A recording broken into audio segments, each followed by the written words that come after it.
Hello, everyone. So good to see you, and thank you for being patient as we were waiting to make sure that folks were able to join us. And I think we'll have more people joining as we get started, but I want to make sure that we are respectful of your time. So thank you so much for joining us for our second event of the 10th season of EDTalks. I can't believe that it's 10 seasons already. It's super exciting and really glad that you're here and a part of this with us. My name is Amanda Kunchbahari, and I'm excited to be here with you tonight. I am going to be your MC, so we're in for a great conversation and a lot of learning. And my pronouns are she and her. So tonight I'm coming to you virtually from Minneapolis, Minnesota. And I also, if you also Minnesota is known as Minnesota Makoche, and this is the homeland of the Dakota people. So it's really important for us to recognize that unless we are Indigenous Dakota, we are on stolen land that was taken through an unauthorized and illegitimate treaty in 1805. We celebrate and honor the cultures and contributions and of the original inhabitants of this land, who are such incredibly vital members of our community today. And as we gather here tonight with each other, I ask that you help me keep this history of our land in mind. So I'm very excited about tonight's presentations on PSEO, which is short for post-secondary enrollment options, and how it can boost career and college readiness for high school students. Our speakers are also going to talk tonight about how PSEO can strengthen education equity, particularly if it's accessible to all students. And before we get started, I have a couple of housekeeping items. First, I want to thank our sponsors, the Bush Foundation. The Bush Foundation has been supporting this program for many, many years, and we are incredibly grateful for their longtime partnership. We have pre-recorded both talks, and that is to help us ensure that our technology runs smoothly. And I'm also excited to let you know that the panelists of the talks are actually joining us live here tonight so that we can engage in a Q&A at the end of the program. So please be sure to stick around for that. And speaking of which, if you have any questions, you can see on your screen there that there is a Q&A function. You all are able to access that, and I ask that you please submit any questions that you have throughout the evening in the Q&A, and we will make sure that we have time at the end to get to your questions. And I want to also say that our speakers are willing to stick around for a little bit after 8 o'clock. So if there are a lot of questions that we have, we're going to do our best to get to all of them. I also want to encourage you to engage with us on social media and to post about the event tonight and the wonderful speakers that we have. The hashtag that we use is EDTalks Minnesota, or EDTalks MN, apologies. And finally, tonight's event is being recorded, and it's going to be housed in our EDTalks video and audio library, which you can find on the EDTalks webpage, which is achieveminneapolis.org/EDTalks. So let's get started, and thank you again for joining us tonight. We are so grateful that you are here. So I'm really excited about our first speaker, Maria Wright, who will be talking about PSEO as a bridge from high school to college. And Maria is the director of dual enrollment at St. Cloud State University. She is also a former PSEO participant herself when she was a student at South High School. Maria is passionate about increasing post-secondary education access for students of color, students from lower socioeconomic status, and first-generation students. Maria has also worked as assistant registrar at Troy University in Alabama and in various roles at the University of Minnesota's College in the Schools Concurrent Enrollment program. She earned her MBA at Augsburg University and is currently completing a doctoral program in higher education at St. Cloud State University. Welcome, Maria. We are super excited that you're here with us tonight. Thanks, Amanda. I'd like you all to think about a world where our youth have an opportunity to experience college while in high school. In this world, students aren't confronted with barriers to higher education. They are engaged and supported at their high school and feel a sense of belonging in their respective communities. In a couple of words, students are empowered to choose their path. A path that fits their needs and interests rather than limited to what they believe is available to them. Please keep that vision at the front of mind tonight. The state of Minnesota has a strong foundation in making college a reality for high school students. We are known to be the first state to put dual enrollment into legislation in 1985. For those of you who don't know, Minnesota high school students can earn free college credit by taking college courses through the Minnesota PSEO Act. These college courses serve as dual credit, where the classes fulfill high school graduation requirements while also working towards a post-secondary degree. Students don't have to take a high-stakes test at the end for possible college credit. They have transcripted college credit at the end of the course. So let me tell you about high school student Chris. Chris started in concurrent enrollment courses in 10th grade. Concurrent enrollment courses are college courses at the high school taught by high school instructors, partnered with college faculty. Halfway through Chris's 11th grade year, they had completed all 10 of the concurrent enrollment courses offered at the high school. Chris was ready for more, and the family signed up for a PSEO information session at the college 20 minutes away. Post-secondary enrollment options, or PSEO, allows high school students to take college courses on the college campus or online with college faculty. The family decided that Chris would enroll full-time at the college and provided Chris a car to get to the college and back in time for soccer practice every day. Chris took a couple of courses on campus and a couple online and graduated from high school with an associate's degree. Concurrent enrollment and PSEO are the two dual enrollment models I will be talking about tonight. By participating in dual enrollment, Chris was challenged with more rigorous classes, exposed to college earlier, had a heightened sense of purpose and responsibility, and saved their family the cost of 2 years of college. Students that participate in dual enrollment, like Chris, are more likely to graduate from high school, continue to enroll in college, and complete their college degrees. So how many high school students participate in dual enrollment in Minnesota? In 2018-19, over 10,000 public, non-public, and homeschool students received over 165,000 college credits through traditional PSEO programming. In the same year, almost 3 times the amount of public high school students received over 260,000 college credits through concurrent enrollment, which I shortened to CE here. At first glance, this sounds like a lot of Minnesotans are participating, right? Here are the participation rates that year, apples to apples, pulled from the Minnesota Department of Education reports. The over 10,500 students that participated in PSEO represents less than 5% of the possible students. And in concurrent enrollment, the over 32,000 public high school students represents less than 12% of the possible students. So let's take a look at those students that did participate. The green bars show the total number of high school students reported as enrolled in the respective student populations. The orange bars represent the number of reported PSEO students, and the yellow bars represent the concurrent enrollment students. The number of English learner students is so low for both programs, you may not even be able to see the bars.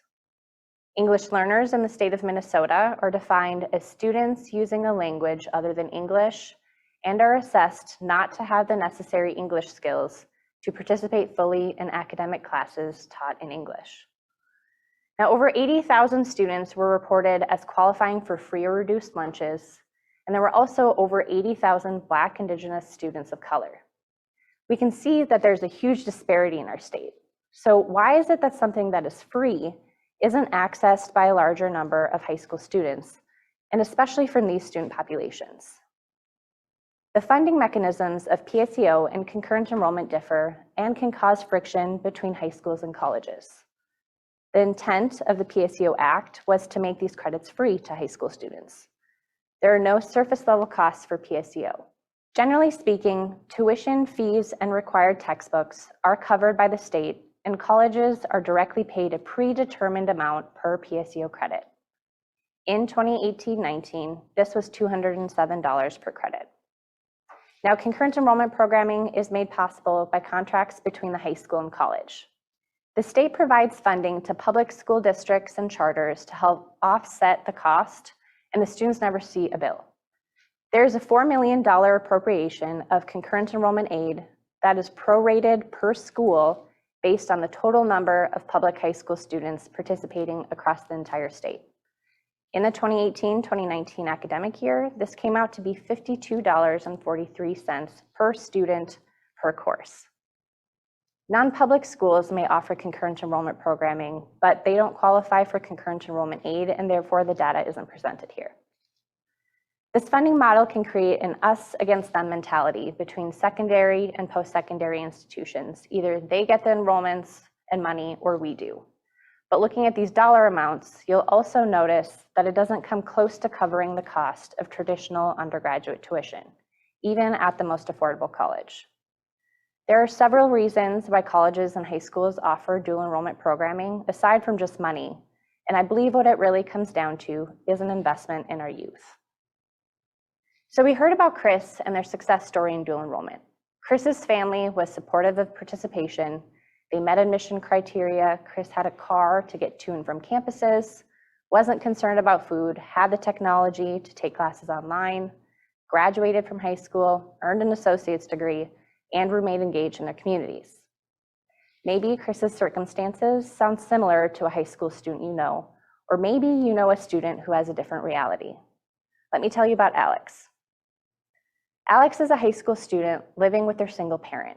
They hear about dual enrollment for the first time at family night during Alex's 10th grade year. Alex doesn't quite meet eligibility standards, but may be able to qualify by taking the ACT at the end of the year. Alex's high school doesn't offer any concurrent enrollment courses, so PSEO is their only dual enrollment option. The family only has one car, and Alex would have a 1-hour bus ride to get to campus. If Alex attends the college in person full-time, it would mean Alex wouldn't get school-provided breakfast or lunch. So instead, Alex takes a couple of online classes, but only has a tablet provided through the high school. The high school gives Alex a checklist of graduation requirements, and the college provides a degree map on how to earn an associate's degree. Alex has to try and fill in the blanks. So Alex just doesn't feel like they have the time to stay in high school sports or join any student groups on campus. Now, this isn't an exhaustive list of all the barriers students may face in PSEO programming, but it's enough to get a point across. PSEO is meant to be accessible and free to all students, but we can see that this isn't the case for everyone, and free isn't always free. So what about a concurrent enrollment programming? With concurrent enrollment, students remain at the high school. Some hurdles disappear, some remain the same, and we also have some new ones. First, we'll start again with family support and knowledge. In concurrent enrollment, sometimes students choose not to take the course for college credit. There are so many reasons for opting out of credit, but maybe the family doesn't understand what dual enrollment is. Maybe they opt for another choice like honors or AP, or maybe the student isn't encouraged to pursue college. Students also still have to meet eligibility standards, which can disqualify 50 to 90% of a high school class. If a student makes it past those two steps, the course opportunity still has to exist, bringing us to challenges for the high school. To offer a concurrent enrollment course in Minnesota, the high school teacher needs to have the equivalent credentials of a college faculty member. This is usually defined as a master's degree in the discipline or a master's degree plus 18 graduate credits in the discipline. So to offer a course, a high school has to hire and retain a teacher that has the credentials of a college faculty member. And then the second hurdle is to have enough students that are eligible and are interested to be financially feasible for the high school course to run. And then finally, we have the issue of a sense of belonging again. There's a philosophical question that even when the rigor and curriculum matches that of a college course, if the student is taking the course on their high school campus, can they feel like a college student? Can they really experience that socialization, role rehearsal, and independence to see themselves as a college student? We know through research that students who participate in dual enrollment have better success outcomes than their peers who don't. In a study in New York, researchers found that dual enrollment students took less time to earn a college degree. This was not only because students earned credits before starting college, these students also took an average of 1 additional credit in their first semester in comparison to their peers. They also had, on average, 0.16 higher GPAs in their first semester and were 5% more likely to re-enroll for a third semester. In Tennessee, a study found that community college students who participated in dual enrollment were 3.5 times less likely to take remediation, 2.5 times more likely to graduate in 2 years, and 1.5 times more likely to graduate in 3. You can find studies like these everywhere, supporting the positive outcomes that dual enrollment has for students continuing their post-secondary education. You'll also find that most dual enrollment programs have disparities in their participation rates. The Minnesota PSEO Act isn't accessed and leveraged to its full potential, especially for those students who could benefit the most. Specifically, we need to challenge the paradigms about how dual enrollment is funded, to foster collaboration between secondary and post-secondary institutions, rather than support only one or the other, and recognize that free doesn't mean equitable or accessible. We want to challenge these paradigms because we want students to be empowered to choose their own paths. We want them to choose the path that is best for them rather than the only one available to them. So how can you get involved? How can you become part of the solution? Hold high schools accountable for educating families about the options available and support students regardless of the path they choose. Challenge colleges to truly adopt dual enrollment students as part of their community. Challenge them to find ways to address these students' basic needs, such as food, transportation, and technology. These issues shouldn't be left just to the high schools. Talk to your legislators about addressing the way dual enrollment is funded. Challenge the state's eligibility standards because dual enrollment shouldn't only be merit-based. Bring them back to our purpose. Ask the state to better support high schools and teachers in need of graduate credits in their subject areas. And work with all of us to educate families in your community. Help us make knowledge more accessible by translating resources into multiple languages. Tell your own story and spread the word. Encourage the youth around you. Work with us to find ways to make students feel like they belong and hold each other accountable for putting the interests of our students first. My intent tonight was to share a perspective. I believe in the benefits, goodness, and foundation that dual enrollment programming can provide students, and I also acknowledge that we need to use what we have to do better. Dual enrollment has been expanding in our state for almost 40 years, but it's also a close-knit community, and I hope you join us in this space.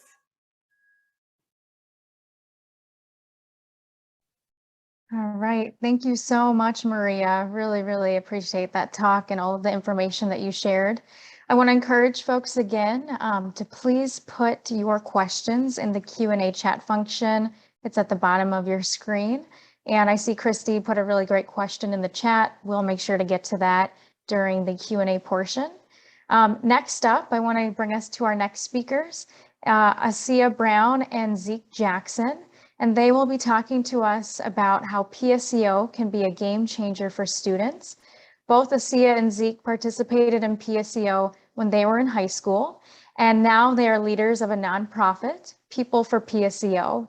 Asiya Browne is a sophomore at the University of Minnesota, where she's studying sociology of law, criminology, and deviance, and Asian and Middle Eastern studies with a focus in Arabic. She serves on the board of People for PSEO, where she works to connect more students to PSEO through outreach and policy work. And Zeke Jackson is a junior at the University of Minnesota. He's majoring in finance and political science. He serves as the executive director of People for PSEO, working hard to inform families about PSEO, lower the barriers to PSEO enrollment, advocate for strong PSEO policies, and build a statewide PSEO community. Take it away, Asiya and Zeke. Thank you. Hello, everyone. My name is Asiya Browne, and I'm a sophomore at the University of Minnesota, currently studying sociology of law, criminology, and justice. I'm also a part of a nonprofit called People for PSEO, and I'm the communications chair there. Hi, everyone. My name is Zeke Jackson, and I'm a junior at the University of Minnesota studying political science and finance. As the executive director of People for PSEO, I'm working to raise awareness of the PSEO program and to articulate a future in which the PSEO program is a tool for workforce development, for decreasing inequities in Minnesota, and for increasing the autonomy of students. Being a student is hard. Not only do we have to figure out what we want to do with our life, but the cost of making a wrong decision is rising every year. This is especially true for students in Minnesota, where we find ourselves at the forefront of a growing student debt crisis.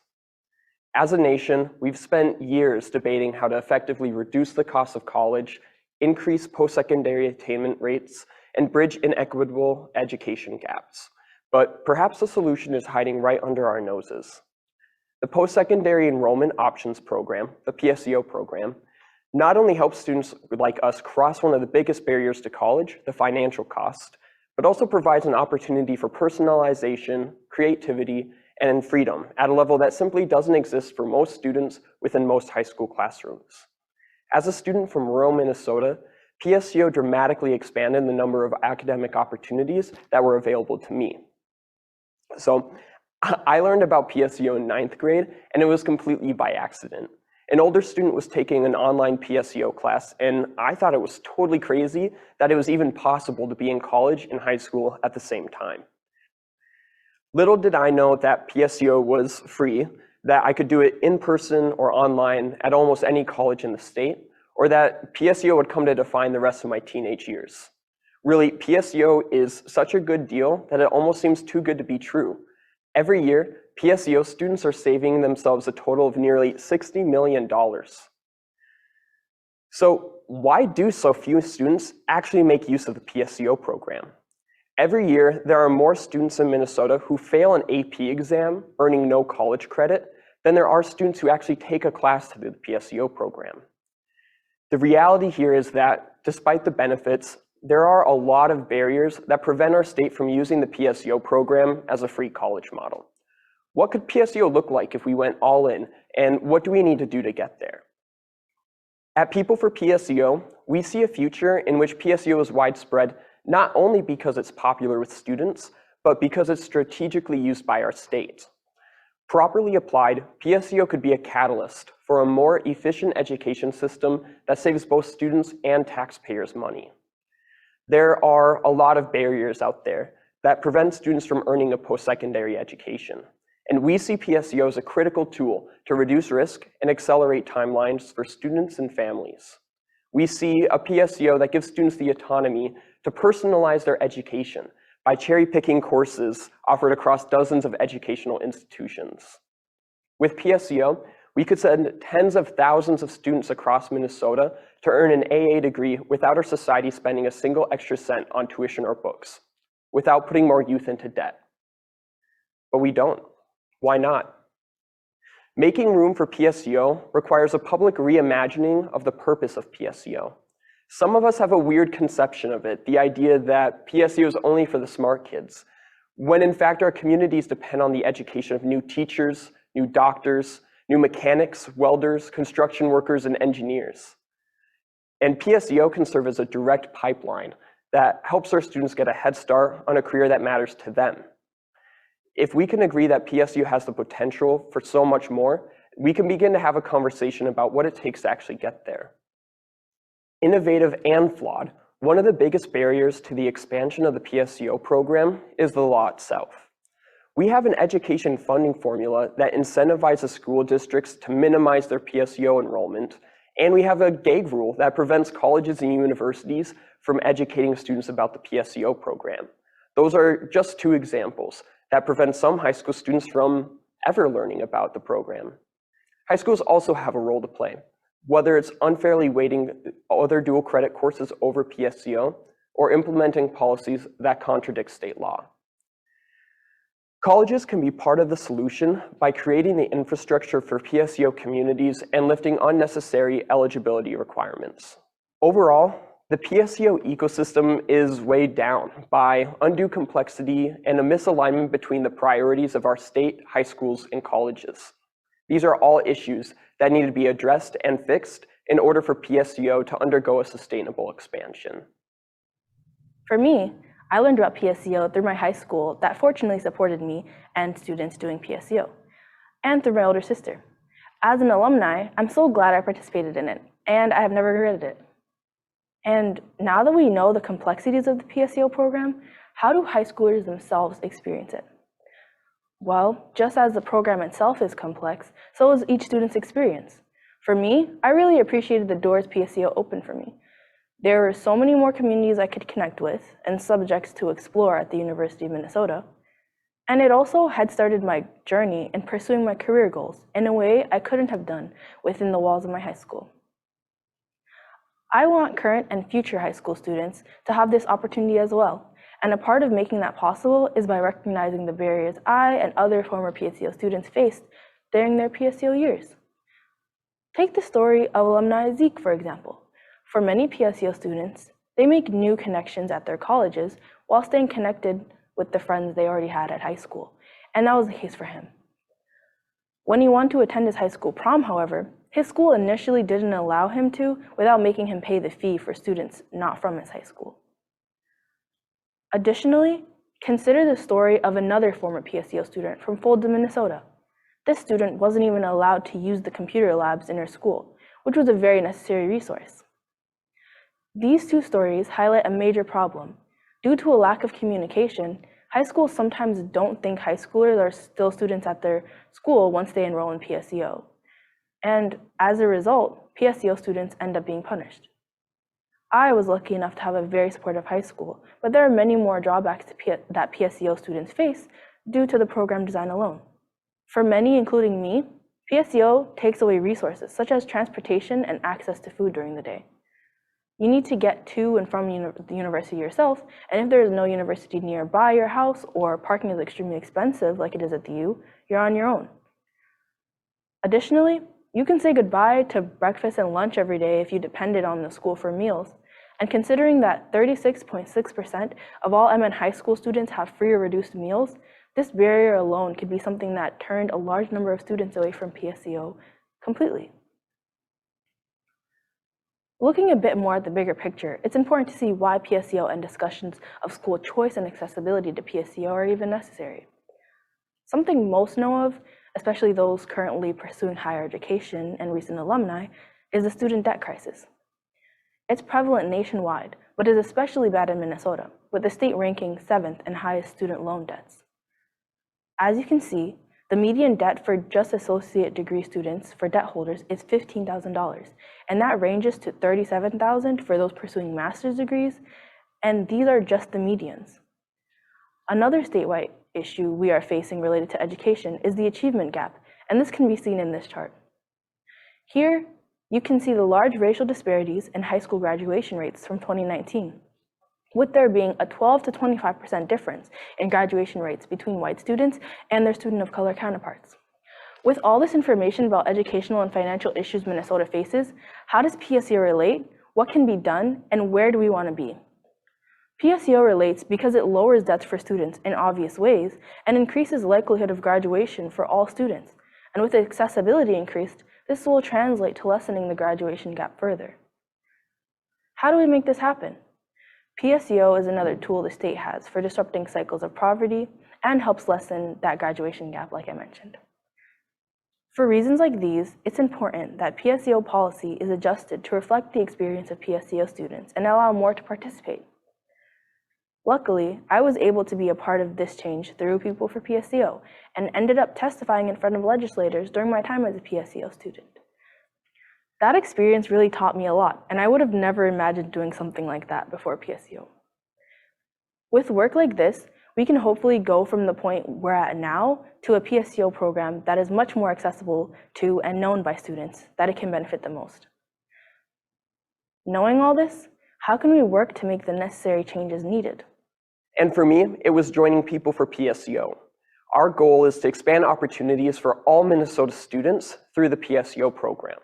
We spend our time communicating about the value of PSEO, fighting to lower barriers to enrollment, and creating a community for all PSEO students, alumni, and supporters. Finally, what can we take away from everything we've discussed today, and what can we do? Well, firstly, there's no question that the PSEO program in Minnesota is an extremely important program and tool for high schoolers that gives a much needed head start on post-secondary education and career exploration.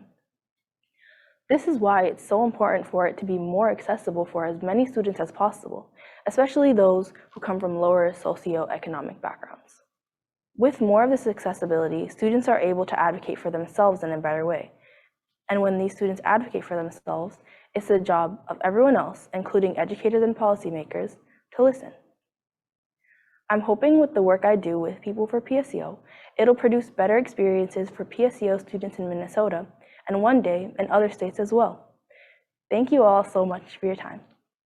Thank you, and please reach out to People for PSEO if you want to help.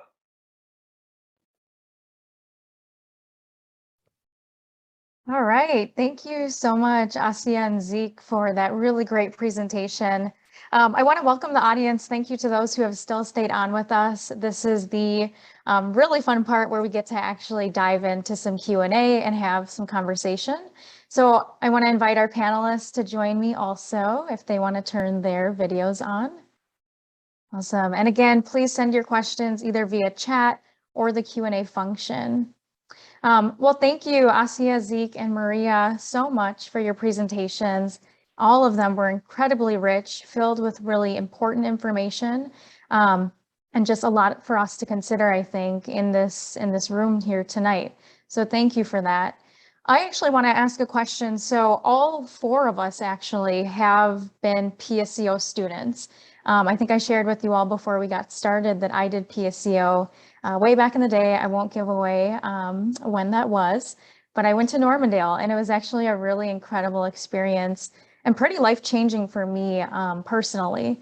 And I just want to know, all three of you talked about this thread of belonging and maybe not feeling a sense of belonging or struggling with a sense of belonging, that can be a barrier that some students face, particularly in PSEO as they're going to college or within a dual enrollment program, maybe not feeling like they're being acknowledged for being a part of a college course.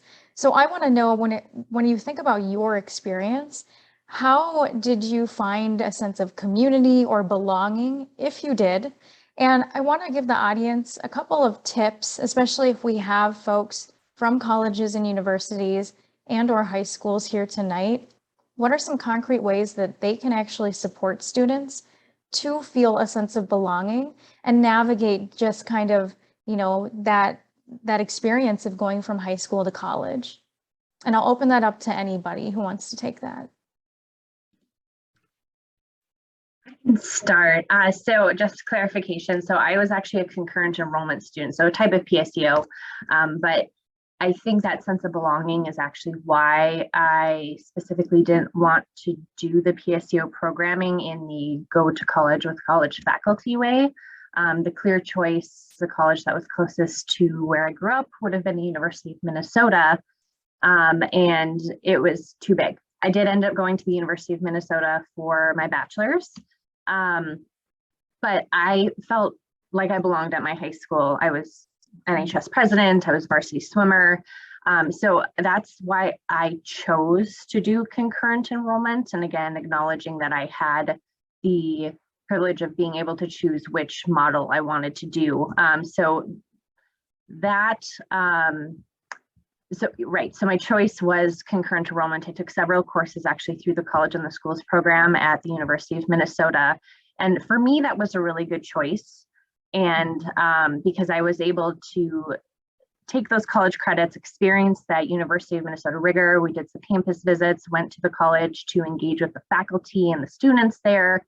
But I just didn't feel the desire or ready, I don't know which one it was at that age, to be walking around such a large college campus. Now, and I think that kind of touches on the barriers, right? So had I known I could do PSEO somewhere other than such a large college, like a smaller college, 2-year school or something, it may have been a different story for me. But in my mind, the two options presented that I felt that I had were PSEO at the University of Minnesota or concurrent enrollment CIS. So that's kind of where I made my decision. Thanks, Maria. Thanks for clarifying that too. And we'll kind of get into more questions around clarifying all of the dual enrollment options. But I think that's really important for folks to hear that went into your decision-making process, because that's a really real thing for students, especially in that time in their kind of educational path. So I really appreciate that. Zeke or Asiya, I want to open it up to you both as well. Sure, I'll take this one. So I would say there's two parts to this answer. On the college side, just being a PSEO student in general, you really feel trapped in kind of a gray area between being a high school student or a college student. I'd say that's a pretty common experience for a lot of students. On the college side, you're not living on campus like a lot of the students you're taking classes with. There's kind of this thing where if people learn about PSEO, you're a PSEO student, it's either, oh, what's PSEO? Or it's, oh, you must be a genius. And that dichotomy isn't always true. And then on the high school side, it was interesting for me because enrolling in PSEO, at least for me, I kind of felt pushed away from some of my high school peers because for some of them it was almost like almost like a loyalty thing where, oh, you're doing PSEO, you're a college student, oh, you're I feel like sometimes there were feelings like oh, that our high school isn't good enough for you, sort of feelings. And so because of that, it was really important to me to have a PSEO community I could lean on, and I was able to find that at the U of M. But unfortunately, a lot of PSEO students across the state don't get that same opportunity. Thank you, Zeke. I definitely resonate with some of the things that you said. Those were my experiences too, so I appreciate that. And then Asiya, I would love to hear from you. Yeah, so my high school was a little bit different on like the way that they told students about PSEO. So a lot of the high schoolers in my class, it was a pretty small charter school. They all did PSEO, but they did it at different colleges. So a lot of them went to different community colleges like St. Paul College, Normandale, MCTC, and then I went to the University of Minnesota by myself. So a lot of the students who went to all the different community colleges kind of, became closer, and then I wasn't really connected to them. So it was also really important to find a community at the University of Minnesota.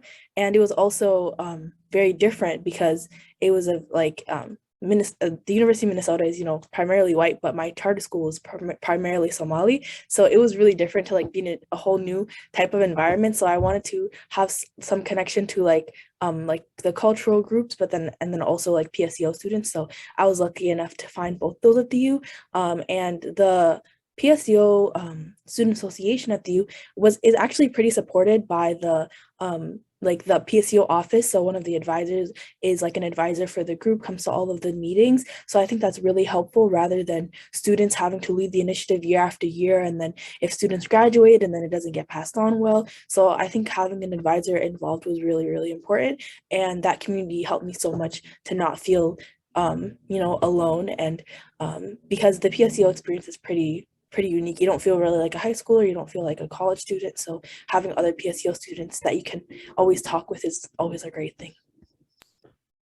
Great, thank you. I love that tip too, that the PSEO association at the U was helpful, and just thinking about ways that other colleges or high schools can actually create that or implement something like that too. So thank you all. We got some really good questions, and keep them coming. I'm going to be getting to them too. So this one comes from Christy, and just thinking about racial breakdown of participants who are in traditional PSEO versus an earlier middle college. And Christy would like to know, was there a noticeable difference in the reduction of disparities when earlier middle college legislation passed? And anyone can take, Maria, please. So I'm going to take a stab at this with kind of just acknowledging that I'm not very familiar with early middle college programming, and I want to ask Christy if they could clarify from what I know, early middle college programming is a way for PSEO students to take developmental coursework, but that requires a very structured, specific application between, and it's a co-application between a high school and a college to do this, and it requires that partnership to develop a very specific pathway with that developmental coursework I'm trying to see here if yes, connected with alternative schools. Okay, so unfortunately, I don't know a lot about early middle college programming. I haven't been involved in a PSEO program that has done that application or has that pathway. Zeke, Asiya, do you know much about these? Asiya, do you want to add on? I mean, I would say I also haven't heard much about this program, but I would say the two programs are similar from what I've heard about both of them being ways to get credits for towards high school and college. If anything, I would say PSEO is kind of like under that umbrella. So all we really have looked at is like PSEO data, and from what we've seen, like in terms of PSEO alone, it does help like close those racial disparities, but I wouldn't know how to compare it with that other program. So I hope I could have given a better answer, but that's what I know. No worries. I appreciate all three of you trying to answer that, and Christy does too. So thanks, Christy. And also, I will mention this at the end. We do encourage you to connect with our speakers also. So I think this just could lead to some more conversation as well. So thank you for trying at that one. Bob has a question, and this one is, how can students attending non-public schools or are homeschooled participate in PSEO? And can they? I think that's a really great question. Yeah, they definitely can.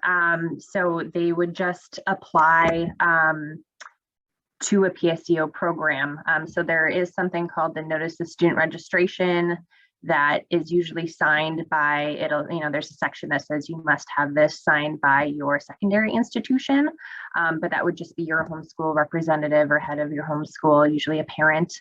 And so they, right now, really, because of COVID, and I know some institutions used to require that homeschool students, because they don't necessarily have peers for class rank or things like that, they used to require nationally standardized test scores, but I know that there are programs that also now just accept the GPA that they have on their homeschool transcript for admission.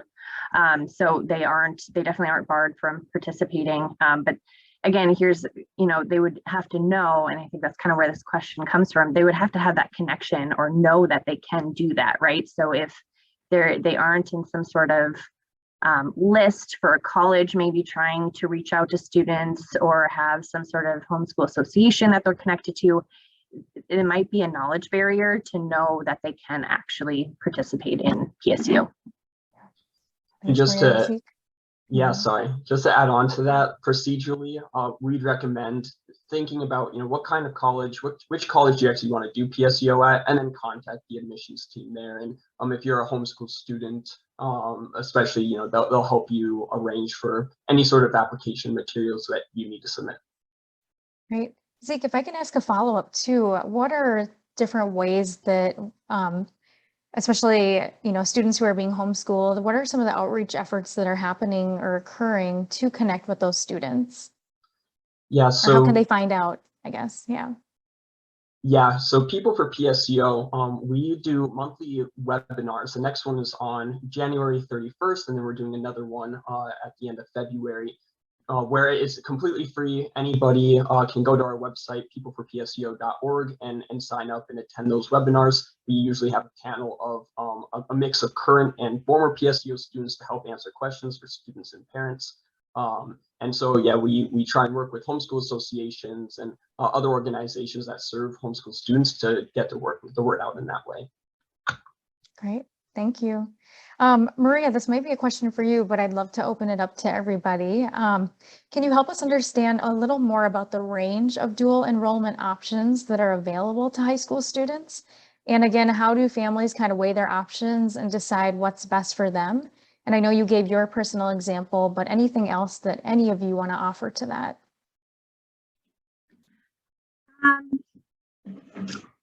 So I would definitely recommend checking out the Minnesota Department of Education's kind of area on the Minnesota PSEO Act, because that does include data and kind of information on early middle college programming and traditional PSEO and concurrent enrollment.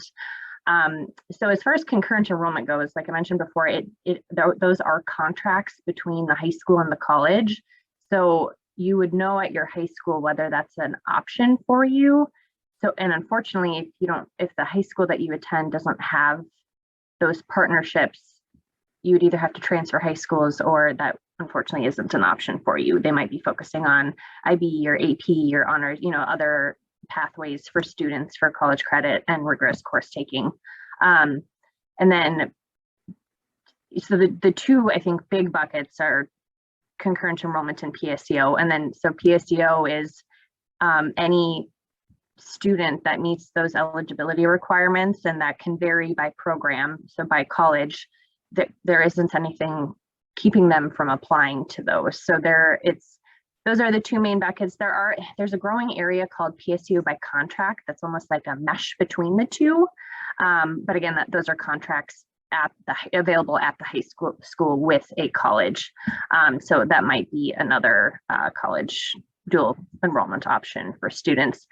I would hope that, I know there is some work on this, but reach out to the college. A lot of times, if they have both concurrent and dual enrollment or PSEO options, they might be able to show sort of a breakdown between benefits or responsibilities of each. And then if you're not sure, if a student isn't sure, if a family's not sure, reach out to a program, because they might be able to connect you to an alum of either program, or people for PSEO might be able to connect you to either student. I'm sure there are PSEO students that were also concurrent enrollment students in people for PSEO. So I feel like some of those conversations with students that have experienced it and have been able to make that choice could be really beneficial for students to hear from other students and not just college or high school administrators. That's a great recommendation. Thank you, Maria. I want to go to a question that is directed to Asiya. There's a question in there from Bob and so this is an assumption that you attend STEP Academy. Is that correct, first and foremost? That was my high school. That was the name of my high school. Okay, that was the name of your high school. Yeah. So if you're okay explaining kind of how your high school encouraged post-secondary programs while you were there. Yeah, I would say my high school was really supportive of students doing it, which is not the case for all high schools, just because of the funding formula. Sometimes there's tensions, but personally, my high school, they educated all the students about it. There was a PSEO night where there were PSEO alumni sharing their stories, and the teachers explained PSEO like in great detail on how to sign up step by step. And a lot of the parents were like Somali native speakers, so like they didn't know English, so they also had like a translator on the spot, like explaining everything. So they really did a lot to support both parents and students and familiarize everyone with PSEO, and then allowing them to make the choice if they wanted to or not. So those are the things they did. And if any schools want to support their students in this way, those are some of the ways you can do that. So that's great. Thank you. Appreciate that. And then this is a great question too from Neri.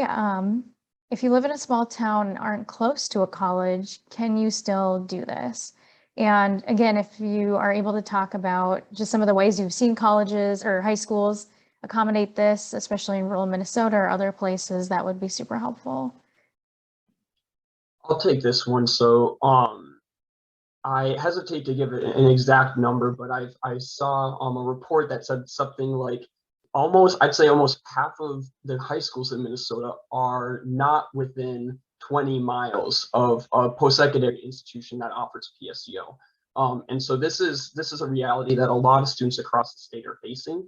I would say that the best bet for someone who lives far away from a college is to consider online PSEO.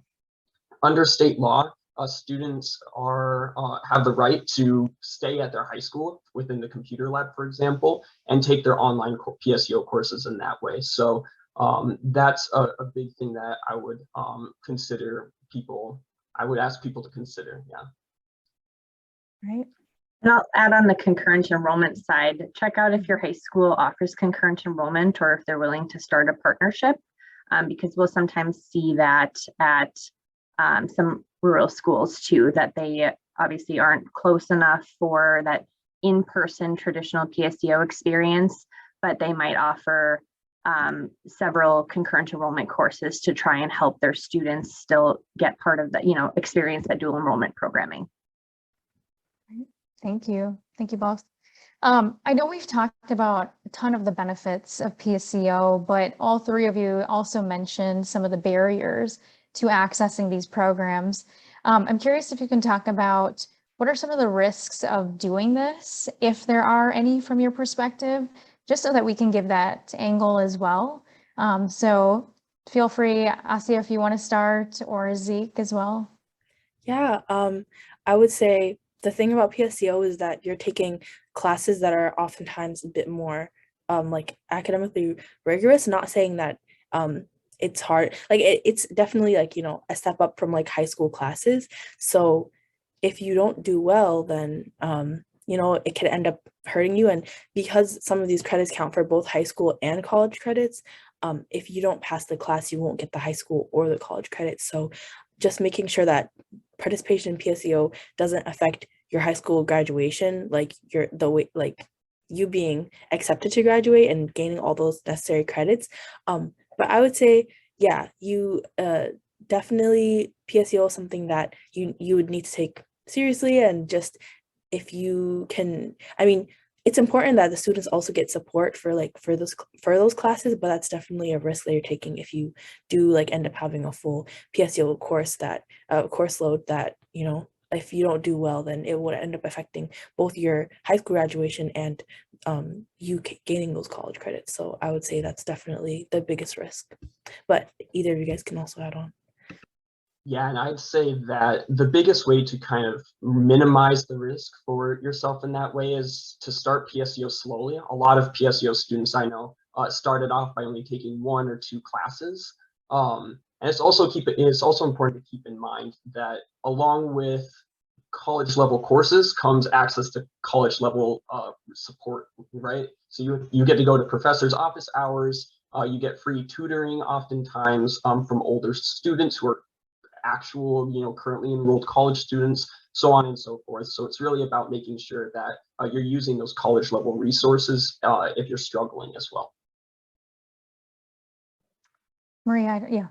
Yeah, I think I would echo what they both said. It's what we like to do with our students, prospective students, both concurrent and PSEO, is talk to them about we talk about how these programs are great for preparing students for college, but it is college, right? It's not practice college. It is real college. It becomes part of your permanent academic record. So making sure that you're not just academically prepared for these classes, but holistically as a student, are you willing to commit the time that it's going to take? It's less structured, right? So you might have lectures that you don't necessarily have to attend. There's no attendance. Are you disciplined enough in your time management skills to make sure that you're going to be successful in putting these efforts in? And a lot of time, the PSEO programming staff and concurrent enrollment programming staff are there to help connect you to those resources if you don't know about the tutoring centers and such. So it's being willing to step outside of your shell, acknowledging that you can't do everything on your own and you don't know how to access everything, to ask for help, because it could be there to definitely help you succeed. Absolutely. Thank you, Maria. And I can just say from my experience too, that discipline piece, it was definitely something to transition into because you get a lot of free time and access to managing your own schedule. So that was something that nobody taught me either. So it was the crash course learning that. So appreciate all three of you. I know we've been getting a comment too. Thank you, Bob. And just want to make sure that we're reiterating that PSEO and these programs are available for students who want to pursue vocational and technical college experiences too. So Zeke, if you want to mention anything around that, or kind of the participation you've seen in voc or technical schools as well as a PSEO track, feel free to do so. Yeah, I just want to, there is a amazing school in Roseville, Minnesota. They're called the Finishing Trades Institute. And they actually just created a PSEO program after the last couple of years where students can go there to learn how to put up drywall and get, fulfill those high school requirements at the same time. And it's really great too. It's a really small, personalized program, and it's something that I'd really like to see implemented on a wider scale across the state to really help students go into the careers that they're most interested in, starting at a younger age right now. I think one of the biggest complaints that I heard while I was still actually at my high school is if a student wasn't interested in taking this sociology class or this US government class, they'd ask, why am I here? Why am I doing this? And I think a lot of students would excel given the opportunity to do PSEO at a technical college that were more interested in doing that, but maybe their high school doesn't have the resources for that. Thank you. Another question, I'm going to modify it a little bit, but if you can talk about how colleges and universities are able to connect with communities who may be marginalized or not, have access to some of these programs, how they can connect with those communities to make sure that we're addressing equity issues and access issues. What are some tips for them? I would say one way would be to connect with different schools that have these demographics that of like the type of students that they would want to go to their school, and just like advertise it in that way and inform those specific communities. I would like, obviously anyone can apply, so just making sure that they know about the PSEO program and are and then they can make their choice to apply or not. But yeah, that's a tip that I would suggest. I would love to see on a larger scale. It's great, and I loved that Asiya's experience was, translators were available to help translate those documents into the language spoken at home. And I feel like that needs to be done on a much larger scale because we are a diverse state and the students can be very, very diverse as well. So hoping that in the future, and it's hard to say because we don't want to say, okay, the Minnesota Department of Education is responsible for this, or the college is responsible for this, or the high school is. It's collectively, can we create this pool of resources where it's translated in all of these different languages so that it's easy for, students and parents to access that information so they're better informed about what decisions to make. Great, thank you. I'm curious if you can talk about this next question from your experience, but also from the trends that you're seeing. So I'm wondering, are you seeing that students are more inclined to attend the university or the college that they did their PSEO program at or with? And if you're comfortable speaking about your experience of how you decided where you wanted to go after high school. And Zeke, feel free to, or Asiya, please go ahead. Okay. Yeah, so I would say that for the community college, I would say like generally, yeah, when students go to a post-secondary institution and then if they have the chance, so a lot of students do get their associates, so if they were at a community college, they wouldn't continue attending, but if they didn't complete enough credits for an associate's and wanted to continue at that college, it would increase the likelihood just because they already feel so confident to go there since they have already been doing so. That's definitely beneficial to the high school. So yeah, I would say like students just feel comfortable. They think, I've already been doing it here, I can just continue. And yeah, and if they found a community there as well, that would also increase that likelihood. If they made friends there, they would just want to stay with them. So yeah, that's definitely a trend that after their post-secondary, if it's like at a university, they'd continue going. But that's not like most PSEO students, it's not like a 70% or something. Like they also apply to other universities and stuff. Oh, thank you.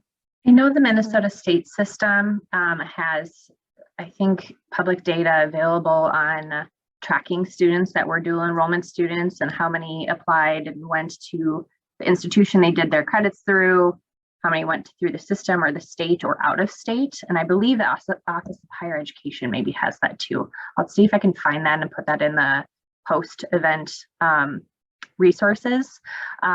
So it can, obviously some colleges can really incentivize students for staying too, because you don't have to transfer, you don't have to pay for that official transcript to transfer it anywhere. You're just continuing your education. The application might be easier because they already have your information. You were already a student there.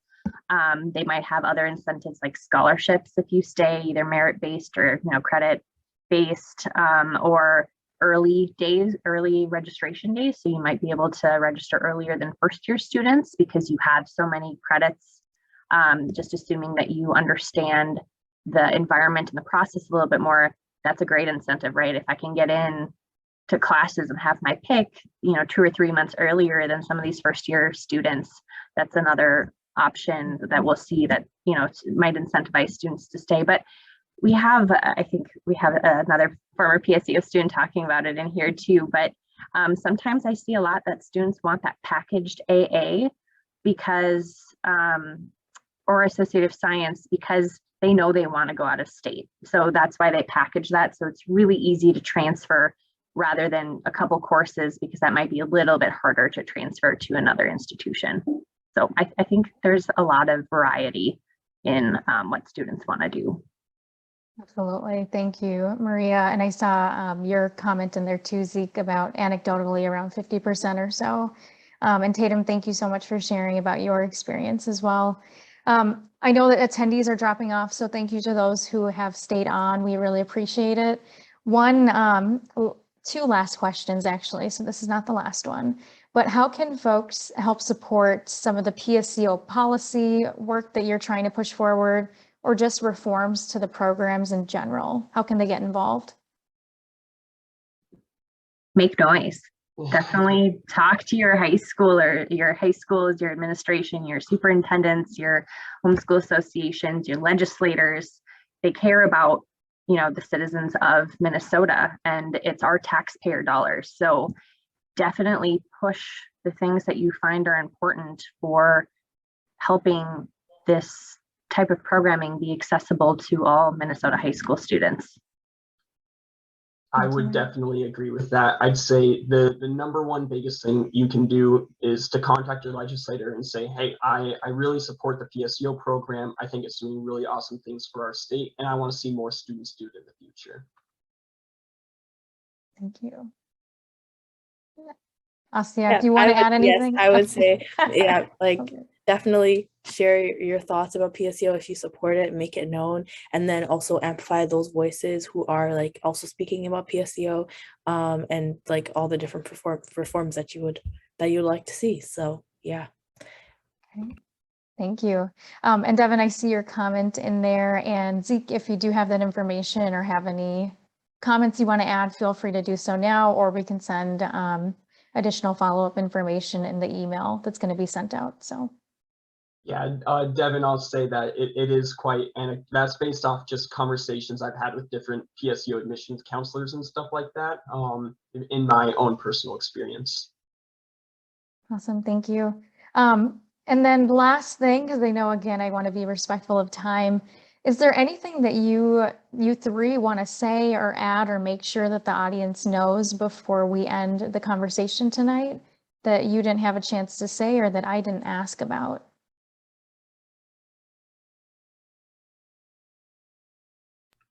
Come on, this is your last chance to put a pitch out there. Asiya, yes. I would say, I think PSEO is a great program. If you have any high schoolers around you, definitely let them know about it. And if you are looking for a PSEO community, you can contact us, People for PSEO. That's our organization name. And yeah, I appreciate everyone who wants to learn more about PSEO and is helping out make the program better. And I'm so grateful that PSEO exists. And at the same time, I want to be even better for incoming PSEO students. Thank you. On the tag for the concurrent enrollment side too. So there is an organization, the National Alliance for Concurrent Enrollment Partnerships is the accrediting body for concurrent enrollment programs. And we do have a Minnesota chapter. So there is something called MINSEP, the Minnesota Concurrent Enrollment Partnerships chapter. And definitely community members can get involved in that. If my email will go out, I'm not on the board or anything, but if you are interested in learning more about that, you definitely send me an email about that and we can connect you. Thank you. I'll say that the PSEO program definitely changed my life, and for the better. So I am really excited and passionate about the work we're doing at People for PSEO, and we're looking for all the support we can get. Awesome. Thank you all so much. I just want to thank all of you as panelists, Maria, Zeke, Asiya. Thank you so, so much for being here tonight, for answering all these amazing questions that thankfully the audience sent in. I appreciate the questions that you all provided, and just for sharing your insights and thoughts and experiences. So thank you so much. And then I just want to, on behalf of the EDTalks team, express our deepest gratitude to every single person that joined us tonight and for engaging with us in this virtual format. We so appreciate you, and this could not happen without you. We do have a full season of amazing EDTalks ahead, so please keep your eyes peeled for more information regarding the next event, and that is scheduled to happen on Monday, March 28th. So look out for more information, announcements, and emails and information on the website. And then tonight's video is going to be shared, the recording, as well as the resources that some of our presenters talked about. And I believe their contact information if they are okay with that. So that email will go out next week. So keep your eyes open for that. And a survey is also going to go out. We really want to get your feedback, hear how this event went and how we can improve it next time. So we really would appreciate you taking a few minutes to fill that out for us. And again, I want to thank Bush Foundation for funding these events. They make this all possible, so we are incredibly grateful for them. And we encourage you all to connect with our event partners, Achieve Minneapolis, which I've had the pleasure of working with for a while now, and they are fantastic, and Citizens League, which is where I actually came from, so I am definitely a huge fan of them. But please check out their websites, see the work that they're doing in the community, the impact that they're making, and all of the great things that they have to offer and ways that you can engage with them. Their websites will be on the screen. They're right there. And just thank you again. I hope you all have a great night. And we hope to connect with you offline, and stay well, everyone. Bye.